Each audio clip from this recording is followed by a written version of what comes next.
रही बात बिजली के बिलों का माननीय अधिष्ठाता महोदय, अभी हमने एक बड़ी उदार योजना जिसका बात हुआ। एक तो मैं माननीय सदन के माननीय सदस्यों को मैं बड़ी विनम्रतापूर्वक अनुरोध भी करता हूं कि ये योजना हम लोगों ने बहुत सोच समझ के लोगों को भला करने के लिए, लोगों को राहत देने के लिए हम लाए हैं। आप सबको मैंने पत्र भी लिखा है। आप सभी अपने अपने क्षेत्रों में इसका जितना ज़्यादा लोग उपयोग करके जितना इसका लाभ ले सकें उसकी व्यवस्था आप लोग करेंगे, नेतृत्व करेंगे, आप उनका मार्गदर्शन हमारे कर्मियों का करेंगे तो हमारे लिए, विभाग के लिए और जनता के लिए बहुत ही अच्छा होगा। दूसरा नहीं लाभ, मैं अब उसी पे आ रहा हूँ।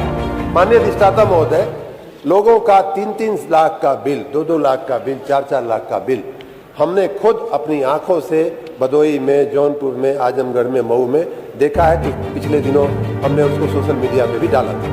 मैंने खुद बिजली के राहत कैंपों में जा करके एक वृद्ध से, एक माँ से, एक भाई से हमने पूछा है कि आपका बिल, और आपको आश्चर्य होगा, आपकी शायद जानकारी में मित्रों नहीं होगा, माननीय अधिष्ठाता महोदय शायद नहीं होगा माननीय सदस्यों की जानकारी में, कि ये बिल जो है 1992 के निकल रहे हैं, 1998 के निकल रहे हैं, 2001 के निकल रहे हैं। और जब हमने पूछा कि अच्छा भैया बतावा कि 2001 में, 1998 में, माननीय सदस्यों से भी मैं पूछ रहा हूँ, तुम्हारे घर में बिजली आवत रहे, तुम्हारे घर में बिजली आवत रहे? ना भैया बिजली ना आवत रहे, खाली खोस के लोग चल रहे। तो ये आप खुद जाइए अपने कैंपों में, आप अपने क्षेत्र में जाइए माननीय विधायकगण, और देखिए किसी का बिल जब जो हमारे काउंटर पे खड़ा हो, किसी का भी बिल आप हाथ में पकड़ के देखिएगा, हमेशा आपको 20 साल पुराना, 30 साल पुराना वो बिल मिलेगा।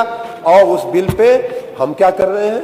स्वाभाविक बात है कि उसके जो आप बिजली दिए बिना आपने बिजली बिल पकड़ा दिया लोगों को मालूम भी नहीं कि न बिजली आई, न बिल देना है, लोग बैठे रहे, और उसके बाद आपने ब्याज पे ब्याज बढ़ाते गए। हो सकता है कि उसमें 7-8 साल हमारी सरकार का भी ब्याज बढ़ा हो, और इसीलिए हमने इस जो राहत योजना की जो रचना किया है वो इस प्रकार से किया है माननीय अधिष्ठाता महोदय कि बिजली बिल के ब्याज जो लेट सरचार्ज होता है उसमें 100% हम छूट दे रहे हैं।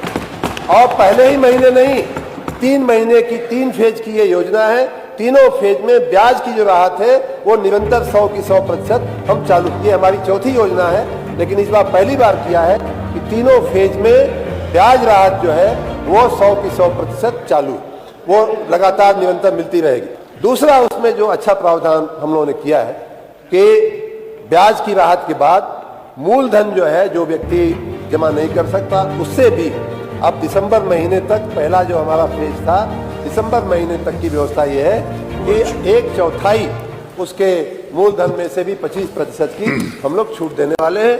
अगले महीने में वो 20% हो जाएगा, उसके बाद के महीने में 15% हो जाएगा। तो मैं सबसे निवेदन करता हूं कि इसी महीने जितने लोग लाभ ले सकें उतने लोग लाभ ले लें। तो आगे भी कुछ लोगों को गलतफहमी थी कि मार्च तक की ही उसमें व्यवस्था की गई है, मार्च की कट ऑफ डेट रखी गई थी, बात सही है, लेकिन एक इनपुट और फीडबैक ये आया, ये जन कल्याणकारी सरकार है, हम जनता का फीडबैक मान करके तुरंत सुधार करने वाले लोग हैं। उसमें हमने 1 हफ्ते के अंदर हमने सुधार किया कि मार्च के बाद भी अगर किसी ने एक आध किस्त जमा कर दिया है तो उसको भी इसका लाभ मिलेगा, और लाभ मिलना शुरू हो गया।